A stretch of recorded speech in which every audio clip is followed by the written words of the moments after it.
राक्षस राज रावण ने आत्मलिंग को लंका में स्थापित कर दिया तो उसे पराजित करना ही असंभव हो जाएगा। हे नारायण, अब आप ही कुछ कीजिए। प्रणाम मधुसूदन, आपने स्मरण किया, आज्ञा दीजिए प्रभु।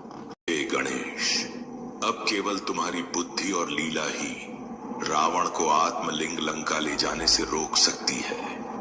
तुम्हें सृष्टि के कल्याण के लिए धरती पर जाना होगा पुत्र।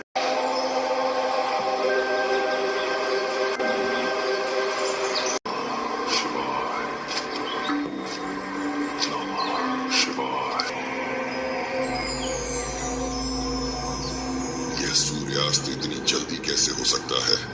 मुझे शीघ्र ही संध्या वंदन। प्रतीत होता है प्रभु ने अपने सुदर्शन चक्र से सूर्य को ही ढक दिया। अब यहाँ से मेरी भूमिका शुरू होती है। राक्षस राज, आप इतने चिंतित क्यों दिख रहे हैं?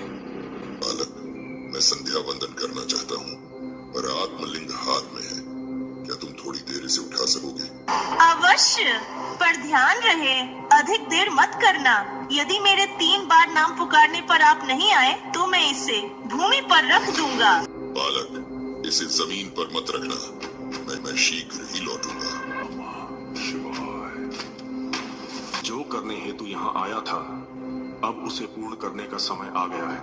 नमः शिवाय, नमः शिवाय। राक्षस राज, शीघ्र ही इधर आप आइए, ये बहुत भारी है। रावण, रावण, रावण अब और नहीं रोक सकता।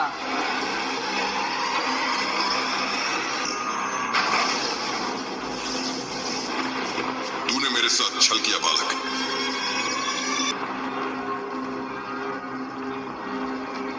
कहा ही था, अधिक देर मत करना।